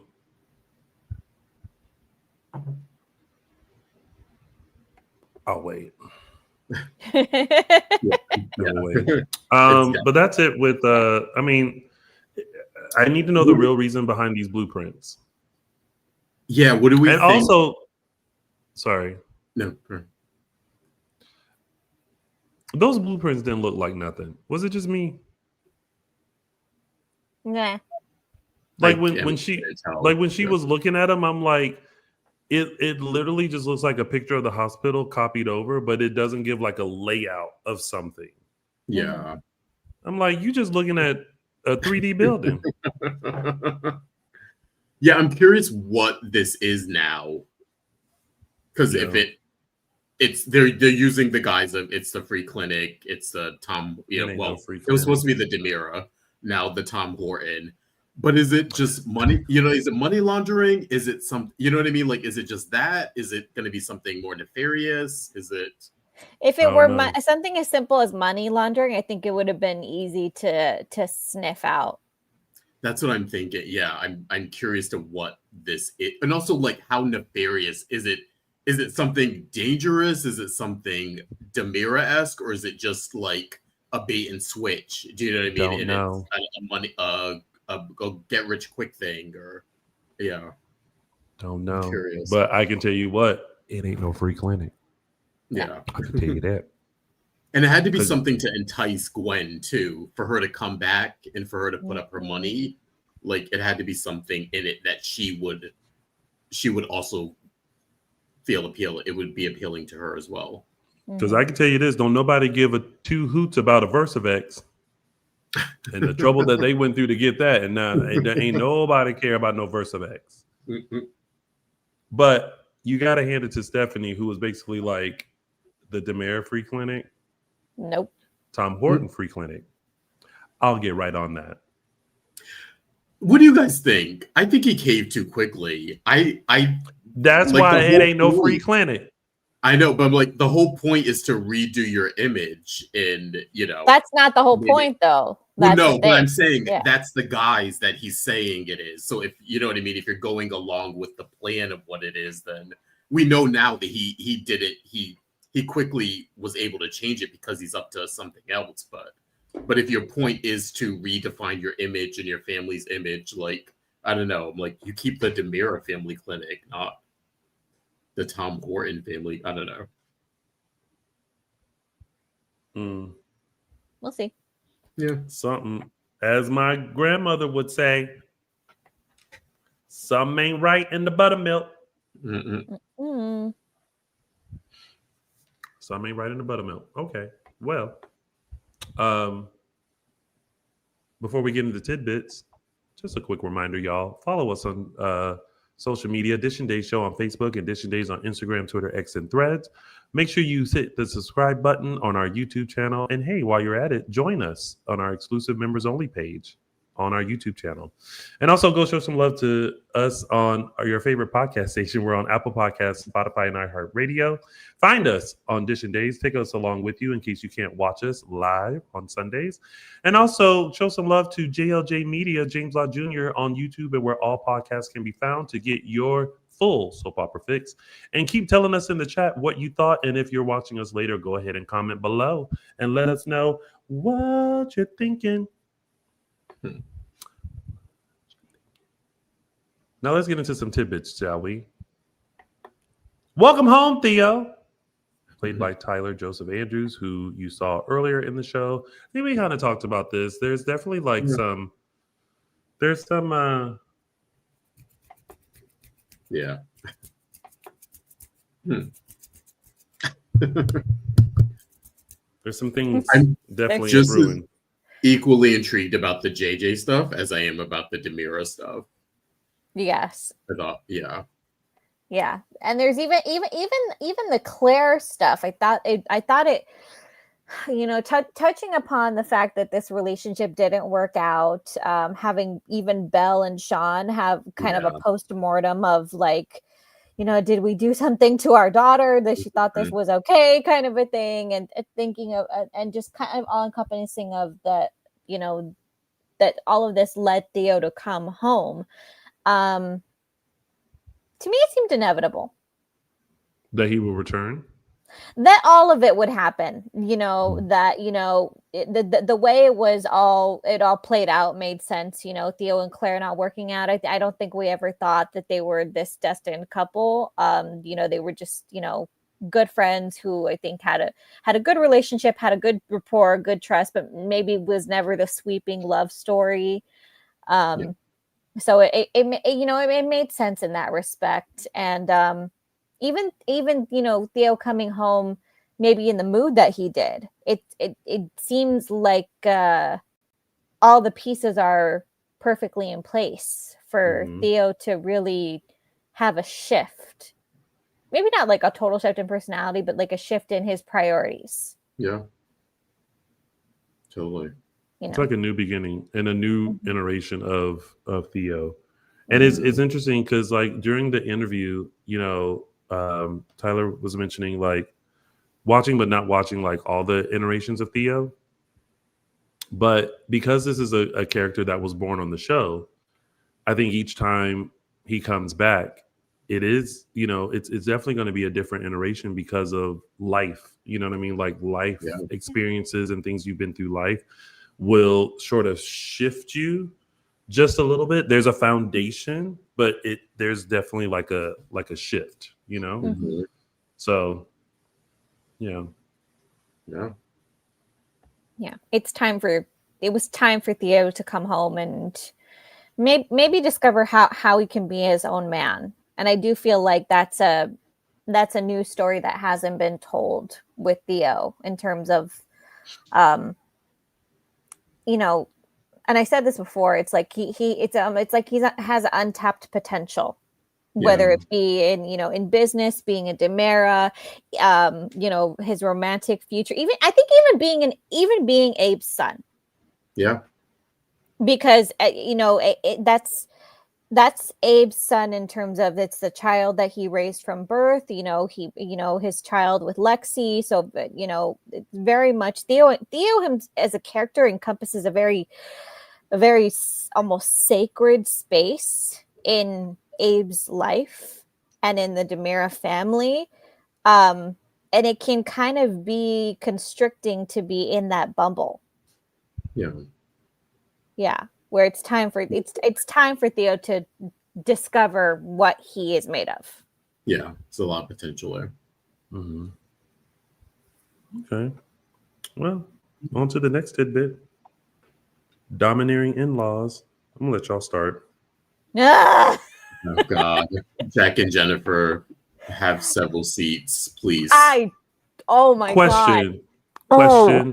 Question. question. Did I ask this last week? I don't know. No, I'll ask this. Okay. Are Jack and Jennifer being too much and too harsh on the Green family? I think they're being too much and too harsh on Chad. Yeah, I was going to say in regard to Chad, yes. Yeah. You have to write the letter. You have to write. What do you mean? Yeah. Oh, was that like cat green there? Was that cat green there? Yeah, I mean, like, look, they're raw, and they lost a child, and there's no amount of anything that you could say that can necessarily change their minds about how they're going to react to this family and their role in hurting them. But the way that they are speaking to Chad is just something else. Like, but I think the thing that is so frustrating is that it wasn't intentional. Like it wasn't like the Green family didn't look through the yellow pages and go, we're going to destroy them. Yeah. They literally had order, and we keep talking about this. They had orders from Clyde. Yeah. It's like did in Jack and Jennifer, in all the shenanigans that they have been through in Salem, it baffles me that they cannot understand and give them some grace. Because were they supposed to say, oh, you want me to play a dead woman? Nah. Just do whatever to my mama. Yeah. Like, I can't. Like they, in all honesty, they had no ties to them. They didn't even know them. So if it's going to become between playing this dead woman and my mama, I'm gonna go with my mama. Yeah. I'm sorry. I mean, there are some battles that you have to pick. And I just don't think anybody is going to be able to argue with Jack and Jennifer and win on this one, because they're just so dug in and so irrational that they're just not going to be able to see it. I don't ever anticipate them ever seeing it. But I think the sticking point where we all draw the line is the way that they're speaking to Chad and the way that they're harassing him and making demands of him. And it's like, you could not have asked for a more perfect son-in-law. Let's be real. This man was so devoted to your daughter, has been so devoted to his kids, your grandkids. He moved his kids out of his family home into your family home to give them a better life. He's basically raised them more as Hortons than DiMera's. He has, he's been there constant. He's been, he's done everything right. He's kept their mother's memory alive. You couldn't have asked for a better son-in-law. And the one time he's asking you to back off, you can't do that. He's not even asking you to change your minds. He's asking you to back off of him and his choices. Therein lies the problem, though, about he's too ingrained in the family. And I've said this before, and like, it's been fine up until now, but there's no separation now. Now they feel like they can come in and tell him because the kids are living in the house and he's raising them and Julie's helping. And not that Julie shouldn't help or that they shouldn't have a connection to the Hortons, but this is kind of what happened when you ingratiate yourself so much. And we've joked about it before that Chad, for all intents and purposes, the last few years has been written and has been treated as if he's a Horton, which is fine. Mm-hmm. But here's why Jack and Jennifer feel like, hey, you're on our side. You're not an independent thinker. Don't you think like us? She can't, it's like, I honestly don't care so much as if they hate the Greens. I think that they can have every right to, and that's fine, but they don't have a right to tell Chad what to think. And because also think about it, if say Mark did succeed, what do you say then? How many times can you use the excuse Clyde, if he killed Chad, I don't know if we'd have sympathy by saying Clyde made me do it. I mean, I don't know how, that doesn't really work in the real world. I'd be like, So I'm fine. I also think Jennifer made a decent point when she said at least this of like, they desecrated my daughter's memory and I'm still trying to get over. Like, I not that I agree with her, but I felt for her and understood her a little bit more this week, even though I disagree with what she's saying to Chad. That's the only part I disagree. I think if she wants to hate Chad and the Green family and Mark, I think she has every right to. Just, you don't have a right to tell Chad what to do or to then make it awkward, or, you know what I mean? She's letting it get into the family dynamic now. Now she wants to hang around so she can watch Chad. You know, it's getting weird now. Yeah, no, he's a grown man, and it's he needs to set some boundaries in his life the way he did with Julie. And I'll give Julie credit for realizing that she does need to respect those boundaries. Yeah. I just feel like he shouldn't be pressured to like write the same letter that they are, and that he has a right to really think about, you know, how he wants to approach this. You know, he's not going to feel the same that they are, and I feel like they have to respect that. Yeah. And that's not to say that he's going to forgive Mark. He's outright said, I don't know what's going to happen if he gets released. You know, between, you know, but with as far as his relationship with Kat goes, he might not be comfortable with him around town, and it's fine for him to set boundaries and say, I don't like you. I'm probably never going to like you, but that's his choice to make, not Jack. But it's also he just wants to move on. Yeah, that's all. A lot of Like he's just like, it's like, and holding on to stuff like that can be tiring. Yeah. It's like, can we just move on, people? Like us, let's move on to the next thing, shall we? Yeah. Our next is Here's to the Ladies Who Lunch. Well, unfortunately the widows who lunch. Yeah. Those two. Yeah. Yeah. And, yeah. You know, well, most widows, yeah. Yeah. And 3/4 of them were widows, yeah. It touches upon, I think, what we, you know, kind of what we're talking about with Chad in terms of, you know, Chad's in a very different stage of his life in terms of his grief. And, you know, in seeing Julie and Marlena and Eve and Maggie, you know, discuss, you know, they all lost their husbands. They're all widows, but they all were in various different stages and lost them in different ways. And that touches upon, like, there's no right way to grieve. There's no right way to move forward. You know, some people remarry, some people, you know, decide to never remarry. Some people, you know, are young or old. There's no formula. Mm-hmm. I actually found Julie interesting in this conversation because she was remarking on Maggie and after Uncle Mickey died and moving on to Victor. Even I thought she was kind despite her feelings for Victor. She's been very vocal about.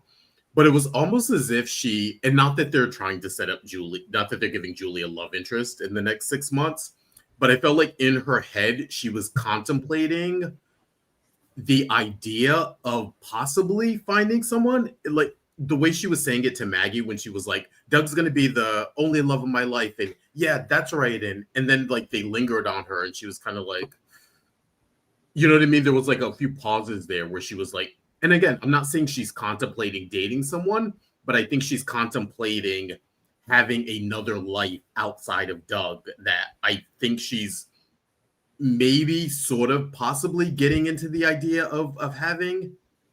Mm-hmm. And again, I'm not saying it's romantic in nature, but I think that conversation I felt was really interesting. It was just about Doug's the love of my life and I'm never going to date anybody and no one's ever going to come into my life. And then like they sort of lingered on her and she was like, she seemed doubtful of saying that, even though she was saying it as a proclamation.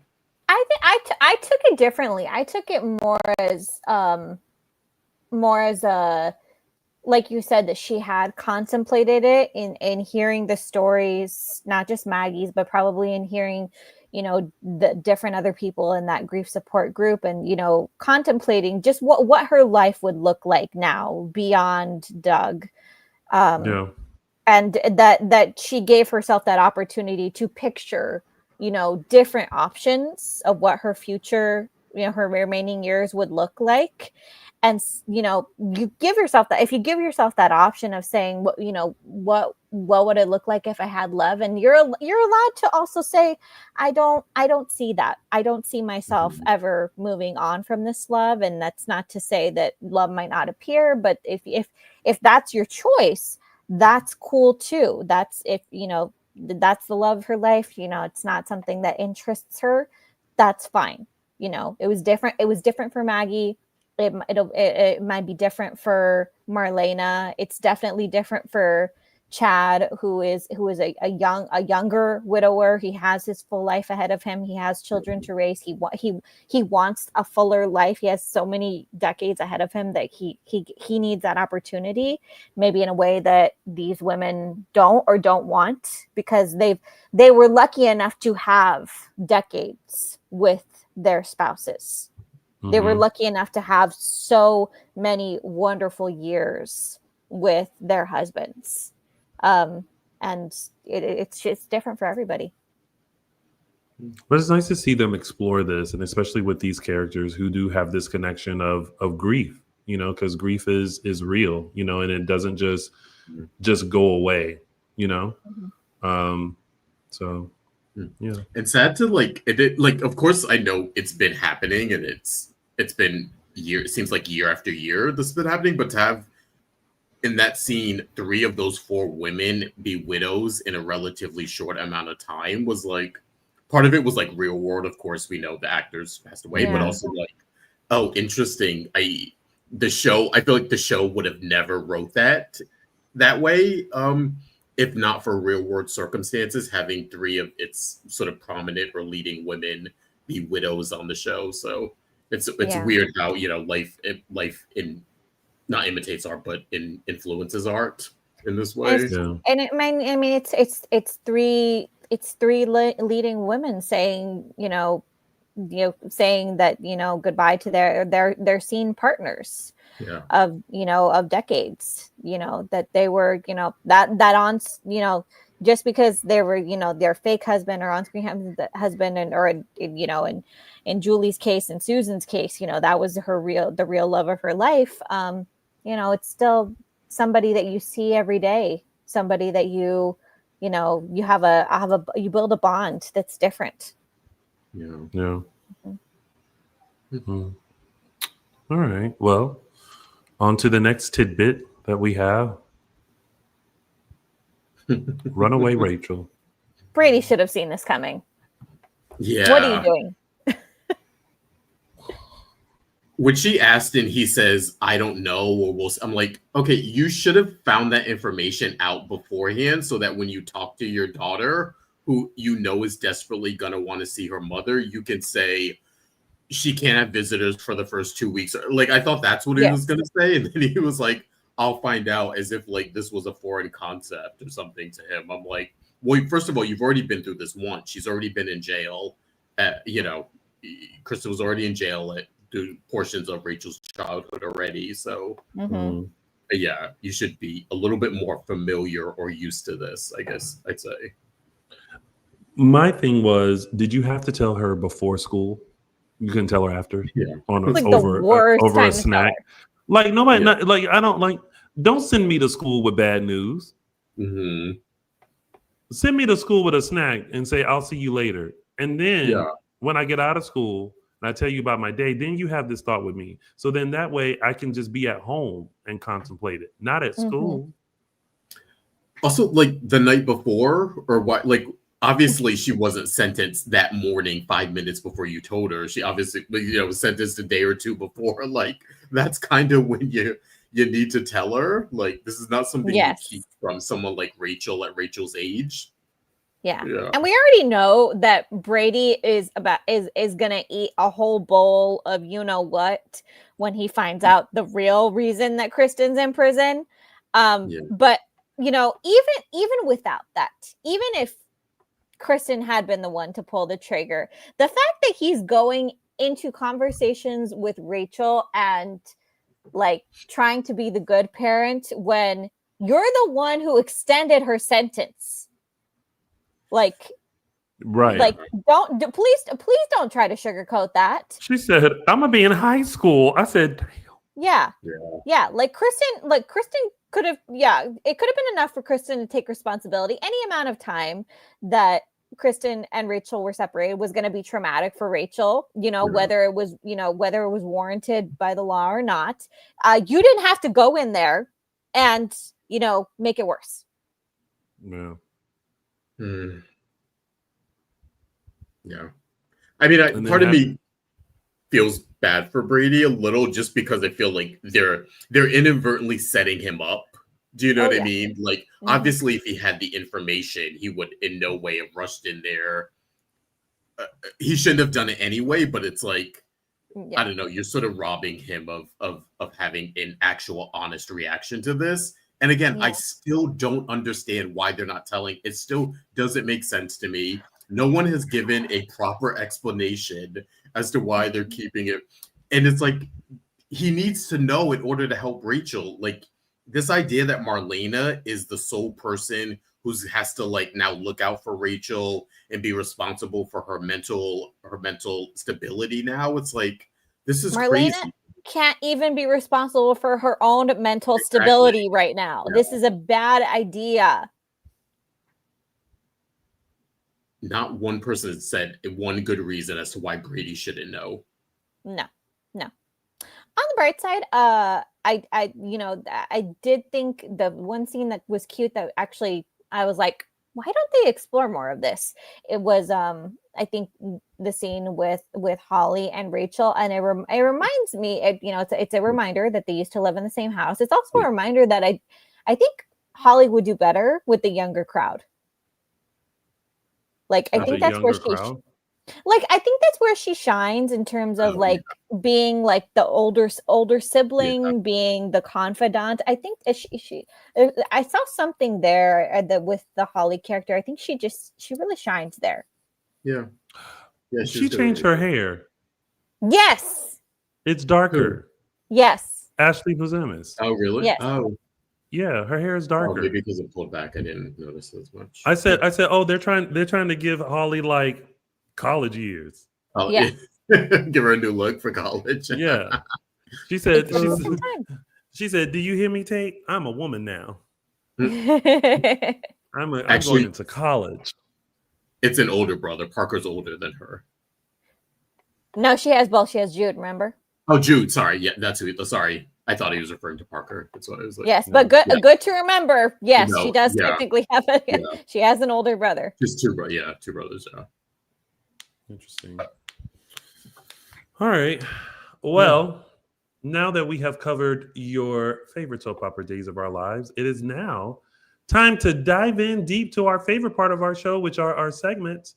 And we're going to start with mine, which is Tony's Official 3 Snaps Award. Oh, snap! Oh, snap! Oh, snap! Thank you. Snap! Oh, snap! Here we go. All right. My 3 Snaps Award goes to a grown but small woman, Rachel.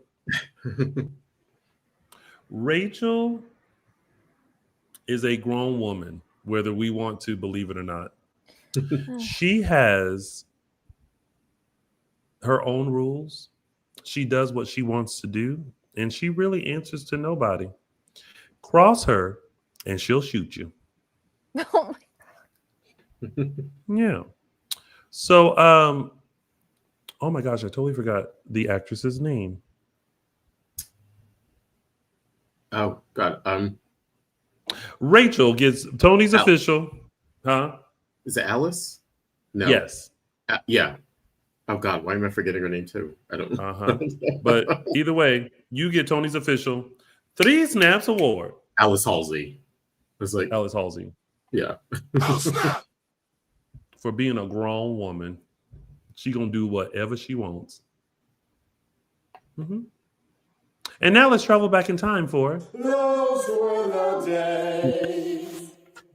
All right, everyone. I'm taking you back to September 6, 2021, when Beyond Salem premiered. This, of course, was a 5-episode companion series that we now know was a quote unquote test run for the future of Days. And the question was, if moved to streaming, would it have an audience? Little did we know what we were in store for. And go check out my Those Are the Days Extended right after this, where I break down sort of genesis of Beyond Salem, what was going on, who came back, who didn't, what was highlighted, what was different, and how it sort of launched Days' life on Peacock moving forward. So go check that out. But yeah, that was September 6th, 2021, when Beyond Salem premiered. I still think they should have kept that going. Oh my God, that would have been such a good like companion thing. But what do we know? Now that we're back in the present. Those were the days. And now it's time for It's a gift. This week's It's a Gift goes to Mr. Theo Panglis playing Tony DiMera in what I'd like to think is the non-answer answer. What that's actually is a general rule. When somebody trips you up with a tough question that you're not going to answer, just take a drink. Was there a question in there somewhere? Yeah. It's like, so Theo, are we taking over DiMera Enterprises today? Huh. Oh, that was a great one. And that was It's a gift. And now it's time for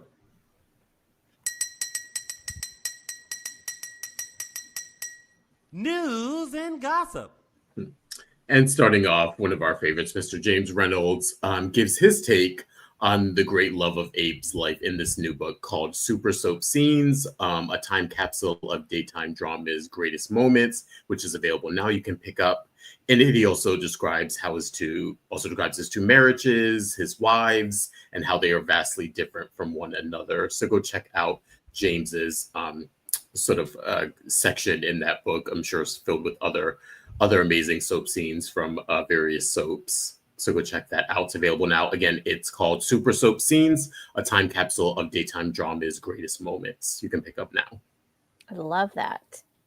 All right. Next up, friends to the show, Stacey Hajduk and her daughter, Sophia Tatum, sat down with our former Dishin Days host, Temi Govea, for her YouTube series, Voices of Daytime, over on JLJ Media. The mother-daughter duo paid a visit to discuss their new horror short, which we have featured on our show as well, Brand New Cadillac. The joys and challenges and the ups and downs of filmmaking are all the things that they discuss. And, Tammy always has a great conversation going. So go over to JLJ Media on YouTube and check that out. And next up, we have a couple new gigs for the Day Players Band. Day Players. A couple new gigs in February of 2026 with shows in Tacoma, Washington and Sacramento, California.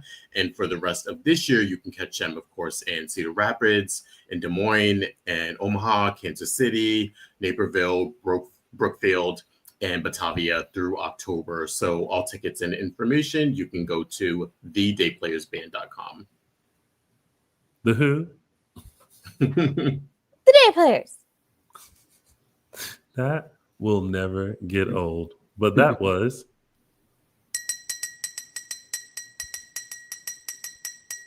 News and gossip. And now it's time to see what will happen next week on Peacock's Days of Our Lives. I'm ready to take our relationship to the next level. What are you doing here? You don't have a shift. I wanted to make sure that you were still coming over to my dorm tonight.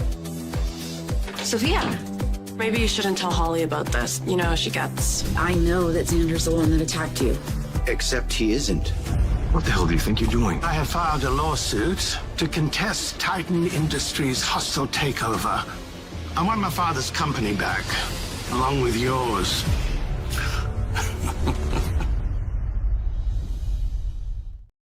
Boom, boom, boom, boom, boom. All right.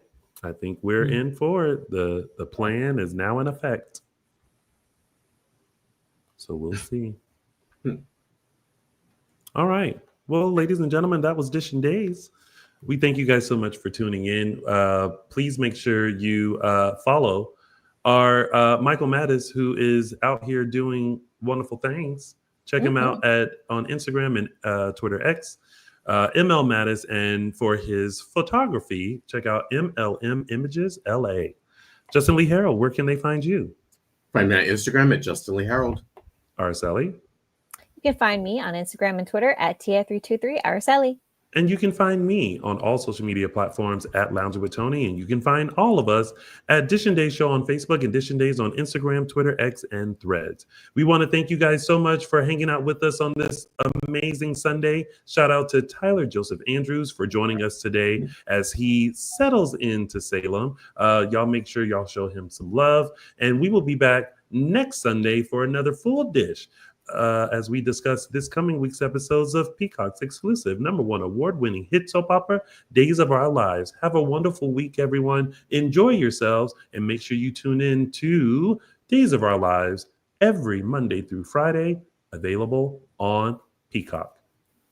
Happy Sunday, everyone. Bye. Bye.